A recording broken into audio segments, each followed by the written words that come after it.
Halos 5 milyong pisong halaga ng iligal na droga ang nasamsam sa isang lady guard sa Taguig. Nakatutok si Marisol Abduraman. Total weight 708.6. Ganito karaming hinihinalang shabu ang nakuha sa isang lady guard na matagal na raw minamanmanan ng pulisya. Mahigit 700 gramo na nasa 4.8 million pesos ang droga na nakuha sa suspect. Nakasamahan daw ng mga drug personality na naaresto kamakailan. Connected siya kay alias Princess na nahuli din sa Laguna lately lang. Ginagawa ng Drug Enforcement Unit natin yung follow-up operation din sa mga babagsakan niya nitong item na nakuha natin. Sa impormasyon ng Taguig Police, hindi bababa sa 1 kilo ang kadalasang transaksyon ng suspect. Na ang operasyon daw ay hindi lamang dito sa NCR, kundi sa Region 4A. Itong drugs na ano natin is i-distribute pa sa mga under nila o sa mga downline nila. Tumanggi magbigay ng pahayag ang suspect. Arestado naman sa bypass operation kaninang umaga ang isang lalaki na nahulihan ng Drug Enforcement Unit ng NPD ng 50 gramo ng shabu na nasa 340,000 pesos ang halaga. Nakakulong na ang suspect na wala pang pahayag sa ngayon. Para sa GMA Integrated News, Marisol Abduraman. Nakatuto, 24 oras. It's a back-to-back birthday celebration, kaya mabilis na chikan tayo para updated sa showbiz happenings. Glyza De Castro turns 37. Ngayong a year older si Glyza, sinabi niya sa kanyang birthday post na marami pa siyang dapat matutunan sa buhay. Happy birthday, Glyza! May sweet and long message naman si Gabby Garcia para sa birthday boy and kanyang other half na si Khalil Ramos. Si Khalil daw ang greatest gift ni God sa buhay ni Gabby. Happy birthday, Khalil! Getting ready for a debut party ang makastar na si Ashley Sarmiento. Ilan sa pinagkakaabalahan ngayon ni Ashley ay ang kanyang mga gown na isusuot sa event. Bahagi rin ng kanyang 18 Roses ang ilang Sparkle Teens at co-stars sa Maka. Inilabas ng Oculum Research and Analytics ang resulta ng ginawa nilang Senatorial Preferences Survey noong ika-4 na quarter ng 2024 para sa eleksyon 2025. Nakatutok si Salima Refran.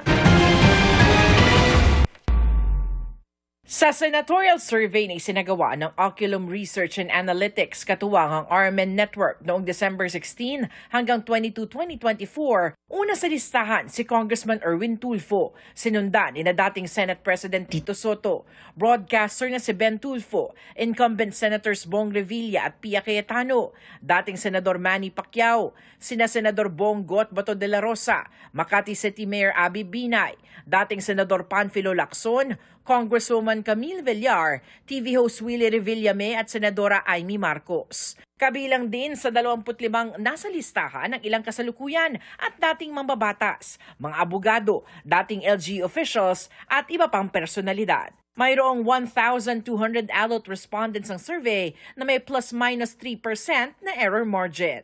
Para sa GMA Integrated News, Salima Refran, nakatutok, 24 oras.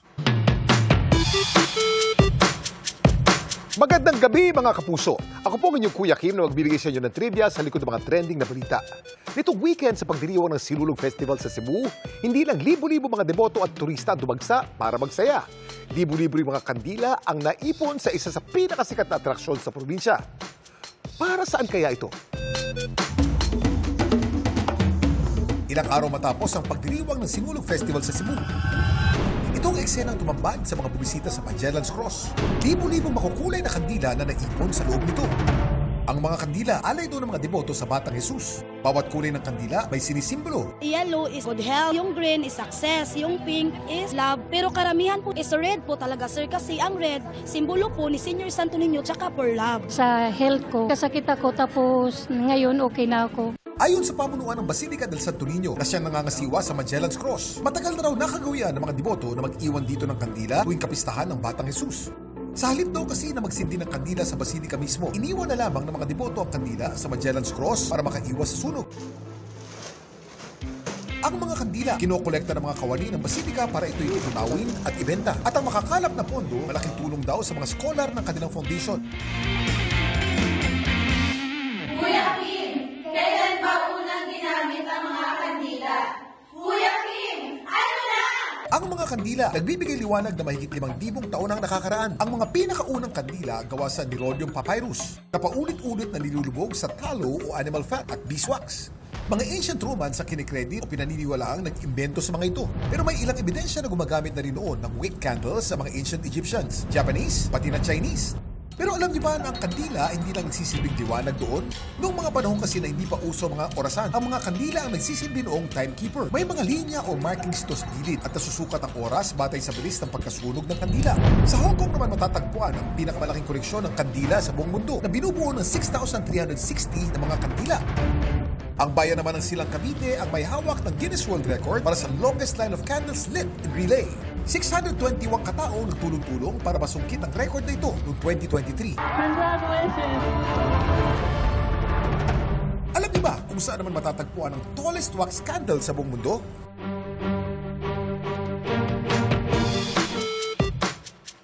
Ang Liljeholmen Candle na in-exhibit noon pang 1897 Stockholm Exhibition ang may hawak ng Guinness World Record para sa pinakamataas na wax candle sa buong mundo. May taas ng 24.38 meters at diameter na 2.59 meters. Kapag kasama naman sa bilang ang brick base nito, umabot ang taas nito ng 38.7 meters.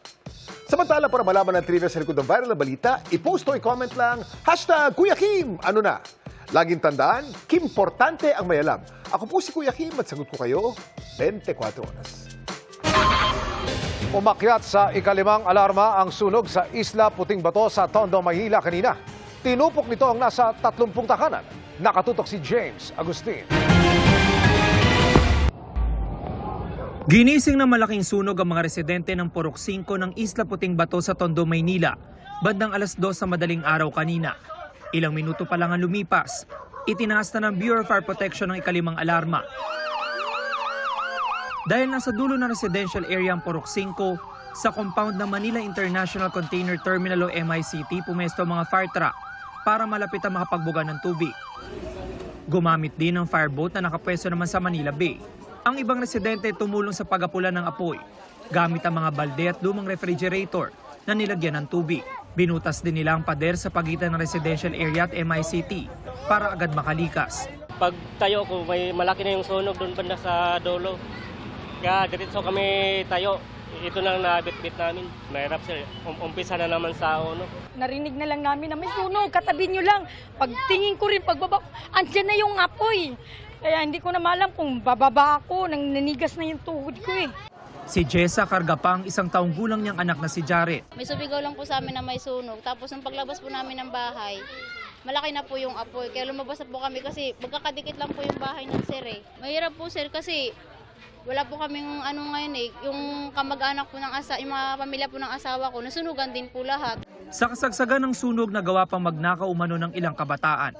Laking gulat ni Jeanette na maraming paninda sa kanyang sari-sari store ang natangay matapos silang lumikas. Ang daming pumasok dito sa loob ng bahay na hindi ko kilala. Mga binatilyo, yung iba hindi ko alam kung sino yung nagbuhat ng mga iba namin paninda. Yung mga kunyaring tumulong sa ano namin, sana ibalik sa amin yung mga iba namin paninda. Inabot na mahigit 2 oras bago tuluyang napula ang apoy. Ayon sa BFP, natupok ang 30 bahay. Apektado ang 70 pamilya. Wala namang naitalang namatay o nasugatan sa insidente. Inalam pa raw nila ang sanhi ng apoy na nagsimula sa 2 palapag na bahay. Pero ang isa sa tinitingnan nilang sanhi nito, nag-overheat na appliances. Sana po matulungan kami doon sa dito sa Isla Puting Bato, Purok 5. Sana po matulungan po lahat ng nasunugan. Para sa GMA Integrated News, James Agustin, nakatutok, 24 oras. Halos 30 biktima ng nahuling umunoy illegal recruiter ang sumugod sa Camp Crame kagabi. Ang suspect huli sa akto na tumatanggap ng pera mula sa isang biktima ng maaresto ng otoridad. At nakatutok si Bam Alegre exclusive. Dumagsama ang complainant sa opisina ng Anti-Transnational Crimes Unit sa Camp Crame sa Quezon City kagabi. Nahuli kasi kahapon ng Criminal Investigation and Detection Group o CIDG ang isang hinihinalang illegal recruiter. 27 ang paunang naitalang naloko umano ng suspect. Ang modus niya, kukubra ng pera sa mga biktima kapalit ng hanap buhay sa Canada bilang skilled worker o farmer. Pero kalaunan malalaman nila na walang flight at walang trabahong naghihintay sa kanila. Kagabi nahuli ang suspect sa isang buy-bust operation habang tumatanggap siya ng pera mula sa isa sa mga biktima. Ito po ay mostly makikita ng mga tao sa online, through Facebook. Meron siyang platform. Tapos yung iba naman po, through referral. Napapako po kasi hindi siya licensed recruiter. 120,000 hanggang 160,000 pesos ang sinisingil ng suspect sa bawat biktima.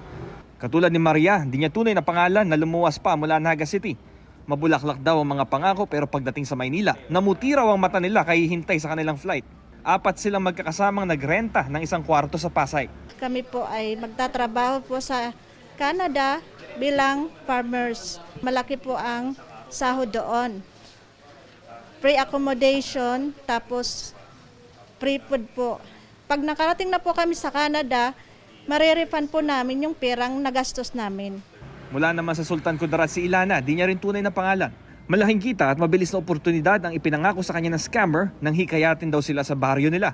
Sari-sari ang sinakripisyo niya para mabuno ang perang hinihingi ng illegal recruiter. Umutang ako ng 60,000 sa bayaw ko, tapos 10,000 sa isa kong bayaw, tapos nag-collateral ako ng isang motor ng anak ko, tapos yung isang titulo ng humlat. Hindi pa hinaharap ng pulisya ang suspect na tumanggap ng pera sa entrapment dahil patuloy ang kanilang follow-up operation, pati ang investigasyon kung ito ba isang organisadong grupo dahil at large pa ang ilan niyang kasamahan. Sa ngayon, nahaharap ang suspect sa kasong illegal recruitment. Kami po ay nananawagan sa ating kababayan na mag-ingat, lalo po sa pag-a-apply papunta sa ibang bansa. Dahil marami nga pong ganyan, nagpapakilalang legit na recruiter, pero hindi naman po pala sila license ng Department of Migrant Worker. Para sa GMA Integrated News, Bam Alegre, nakatutok 24 oras. Pinayagan ng Pasig RTC Branch 159 na manatili sa ospital si Pastor Apollo Kibuloy na na-diagnose ng pneumonia. Isa yan sa mga niresolba ng korte sa bail hearing ni Kibuloy kanina. Ayon sa kanyang abogado, magaling na ang pneumonia ni Kibuloy pero wala pa rin anya itong tigil sa pag-ubo. Nitong Sabado, dinala sa Rizal Medical Center si Kibuloy matapos umunong makirapang huminga. Hinihintay ng kanyang kampo ang rekomendasyon ng ospital kung kailan siya pwedeng ibalik sa piitan. Sumailalim naman sa cross-examination kanina ang complainant na si alias Amanda. Muling magpapatuloy ang pagdinig sa February 6. Isa sa mga unang iniutos ni US President Donald Trump sa kanyang unang araw sa pwesto, ang 70 araw na suspensyon sa foreign assistance ng Amerika sa ibang bansa. Ano kaya ang posibleng epekto nito sa Pilipinas at sa mga sektor na nakikinabang nito? Nakatutok si Mark Salazar. Sabi nga nila tungkol sa impluwensya ng US, kapag umubo ang Amerika, sisipunin ang mundo. Hindi lang sipon ang aabutin daw natin kapag naramdaman na ang inanunsyo ni US President Donald Trump na pagsuspinde sa kanilang foreign assistance sa ibang bansa. 70 araw o 3 buwan na ang ipapatupad na foreign aid suspension habang nire-review raw ng Amerika ang lahat ng mga ito. Gusto raw kasi ni Trump na matiyak na may pakinabang din ng Amerika sa tulong na ibinibigay nito sa ibang bansa. Kung sakali, sabi ng isang eksperto, malaking dagok ito sa Pilipinas lalo't sa Amerika daw tayo kumukuha ng pinakamalaking US military aid sa East Asia Pacific region. Ito ay dapat na maging wake-up call sa Pilipinas na hindi tayo pwedeng umasa na para depensahan natin, ipagtanggol natin ang ating teritoryo, kailangan andyan lagi ang Amerika. Malaking tulong ang Amerika pero hindi yan sigurado na laging nasa atin. Pero sinasabi ng datos ng GMA News Research na mas higit ang epekto ng suspendidong US foreign assistance sa ating kakayahan sa kalusugan, agrikultura, disaster at education. 84% kasi ng $258 million na US aid noong 2023 ay para sa economic assistance para sa Pilipinas. Maapektuhan tayo, lalong-lalo na kung healthcare yan, no? Lalong-lalo na doon sa mga bakuna, lalong-lalo na doon sa mga assistance na ibinibigay nila sa atin sa pangkalusugan, makakaapekto yan. Ang US Agency for International Development ay nandito. Marami din silang mga programa dito. Meron silang mga capability programs para po sa ating mga ahensya. Matitigil yan kung sinasabi nila na hindi sila pwedeng mag-disburse. Lilinawin pa rin natin kung damay ba sa suspension order ni Trump ang kanilang mga Official Development Assistance o ODAs. $616 million ito noong 2023 para sa 40 mga development projects natin. Para sa GMA Integrated News, Mark Salazar, nakatutok 24 oras. Nakatakda ng makipag-usap ang Pilipinas sa International Criminal Court o ICC sa gitna ng gumugulong nitong investigasyon sa war on drugs ng Administrasyong Duterte ayon kay Justice Secretary Crispin Remulla. Sa panayam ng news agency na Reuters, sinabi ni Remulla na gagawin ang dialogo sa lalong madaling panahon sa isang maayos na paraan at para sa diwa ng pagkakaisa. Hindi naman daw ipinagbabawal ng batas ang pakikipagtulungan sa isang international tribunal. Pero may mga area anyang maaring pagtulungan ng Pilipinas at ICC. Nang tanungin sa posibilidad na pagsapi muli ng bansa sa ICC, sabi ni Remulla, ibang issue pa raw ito. Sa ngayon, sinisimula na raw ang pagtukoy sa limitasyon ng pagiging isang non-member ng ICC. Pati na rin ang saklaw sa mga krimeng naganap bago ang pagkalas ng Pilipinas noong Administrasyong Duterte. Maaari rin daw makatulong ang ICC sa pagpapabilis ng sariling investigasyon ng Pilipinas sa war on drugs. Sinusubukan ng GMA Integrated News na kunan ng pahayag si dating Pangulong Rodrigo Duterte kaugnay rito. Pero nauna niyang sinabi sa pagdinig sa Kamara na dapat bilisan ng ICC ang kanilang investigasyon. Sa kulungan ng bagsak ng isang senior citizen na sangkot sa umunoy panghihipo sa isang 5 taong gulang na bata. Ang umunoy kakalayan, ginawa pa mismo sa kaarawan ng biktima. Nakatutok si Bea Pinlac.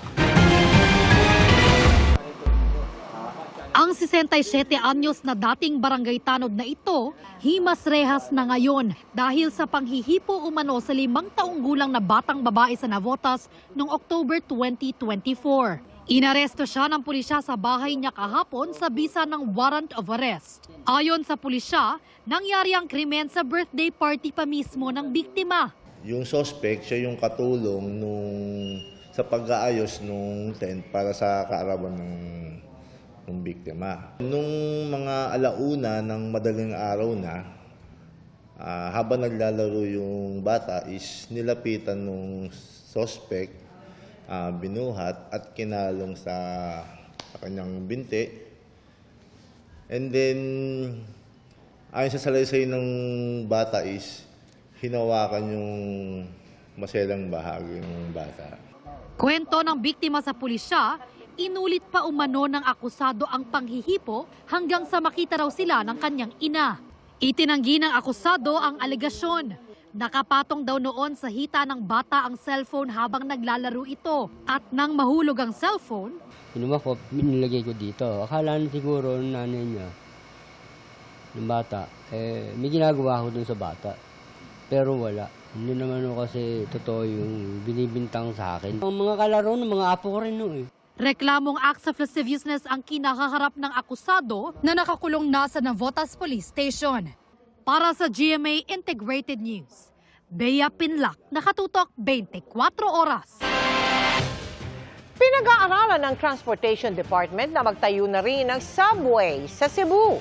Nag-uusap na raw ang DOTR at lokal na pamahalaan sa konstruksyon ng hanggang 65 kilometrong rail line mula Danao City, Pacarcar City. Ang plano ito, isa sa mga nakikitang solusyon para ibsan ang matinding traffic sa probinsya, di gaya sa Metro Manila. Mahirap daw magtayo ng elevated railway dahil sa kawalan ng mahaba at malapad na daan sa Cebu.